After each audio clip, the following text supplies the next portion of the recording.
आप देख रहे हैं लव इंडिया नेशनल, क्योंकि इरादे हमारे साथ हैं, इसलिए लोग खिलाफ हैं, फिर भी हम आपको दिखाते हैं कड़वा सच।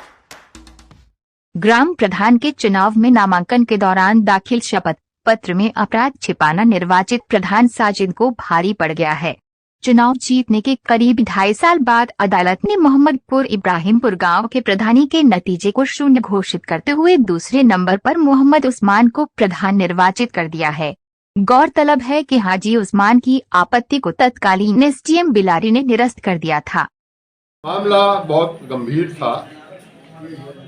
जब ये चुनाव हुआ प्रधान का, तो एक साजिद थे, उन्होंने अपना नॉमिनेशन फाइल किया। कायदे में उनका नॉमिनेशन अवैध था, विधि विरुद्ध था, वो खारिज होना चाहिए था।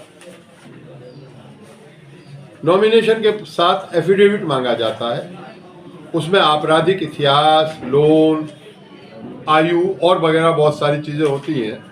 तो इसने साजिद ने जो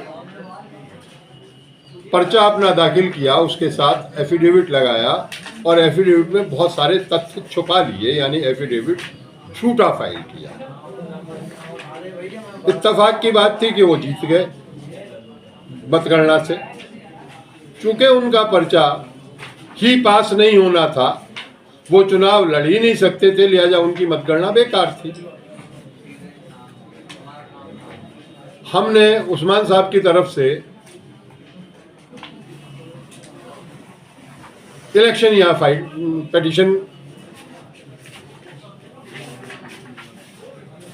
के जजमेंट के खिलाफ, इससे पहले इन्होंने इलेक्शन पिटीशन फाइल किया एसडीएम बिलारी के यहाँ, जिसने खारिज कर दिया हमारा इलेक्शन पिटीशन।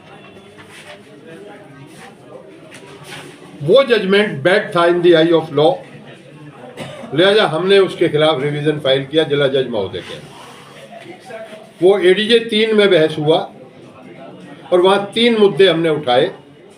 नंबर 1 कि एफिडेविट फॉल्स है, और अगर एफिडेविट चुनाव के नॉमिनेशन के साथ झूठा शपथ पत्र दिया जाएगा तो चुनाव रद्द हो जाएगा। उसमें जो अनियमितता थी एफिडेविट में, पहली अनियमितता ये थी कि जिला छिंदवाड़ा मध्य प्रदेश से इनके ऊपर गौवध अधिनियम के मुकदमे चल रहे थे, वो मुकदमे इन्होंने छुपाए। तीसरे, बरेली के बैंक का इन पे फाइनेंस था, वो फाइनेंस इन्होंने छुपाया। तीसरा, इन्होंने आयु अपनी गलत मेंशन की एफिडेविट में। और चौथा, ये उस गांव के निवासी ही नहीं थे। ये कानूनी मुद्दे थे। चूँकि मुद्दे सब अपने आप में कानूनी थे और वो हमने उनके खिलाफ सब डॉक्यूमेंट्स दिए, उसके आधार पर दिनांक 18/1/2024 को जजमेंट हुआ और जजमेंट में 3 बातें हुई बहुत इंपॉर्टेंट। नंबर 1, हमारी चुनाव याचिका एडीजे 3 यादव जी ने स्वीकार की। नंबर 2, साजिद का जो इलेक्शन था और जो इलेक्शन का रिजल्ट था, वो रिजल्ट शून्य घोषित किया गया। और इससे बड़ी एक इम्पॉर्टेंट बात ये हुई कि मेरे 50 साल के वकालत के जीवन काल में जो मैंने कभी नहीं देखा, दूसरा जो सेकंड नंबर का जिसे मत प्राप्त हुए, वो उस्मान साहब थे और उस्मान साहब को ग्राम सभा इब्राहिमपुर तहसील बिलारी जनपद मुरादाबाद का प्रधान घोषित किया गया। किस अदालत में?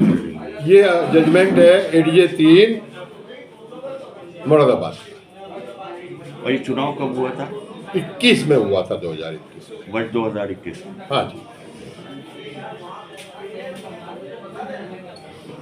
आप बताइए,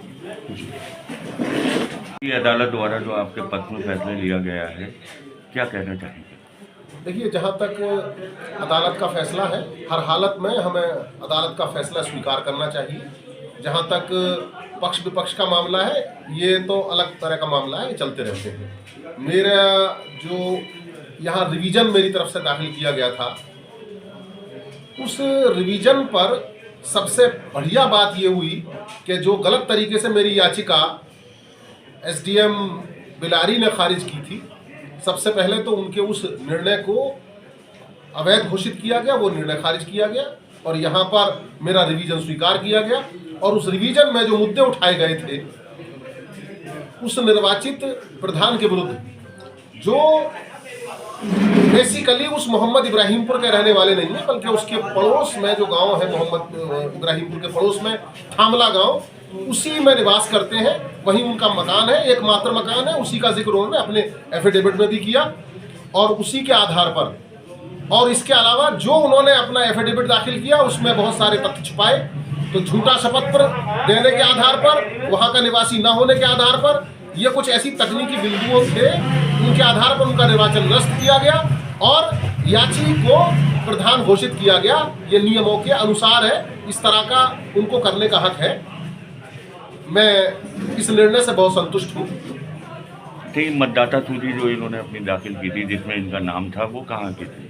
दरअसल मतदाता सूची जिस वक्त बनाई गई तो हकीकी तौर पर तो ये है कि ये सारा चुनाव एक तरह से सरकार के दबाव में वहाँ करवाया गया था। उस पर जो आपत्तियां वगैरह की गई थी बर वक्त नहीं सुनाई गई और उन पर अमल दरामद नहीं किया गया, बल्कि उसमें बहुत सारे वोट, एक केवल उतना ही नहीं, कई सौ वोट उसमें जो थामले के रकबे में रहने वाले लोग हैं उनके उसमें शामिल किए गए थे। ये बात भी इस पिटीशन में उठाई गई थी। तो माना जाए जो आपने आपत्तियां दर्ज कराई थी उसको प्रशासन ने अनदेखा किया और कोर्ट से आपको इंसाफ मिला। हाँ, कोर्ट से इंसाफ मिला। और सबसे खास बात यह है कि इसमें उसकी तरफ से जो प्रतिवादी था हमारा, जिसका चुनाव शून्य घोषित किया गया है, उसने कोई भी साक्ष्य प्रस्तुत नहीं किया।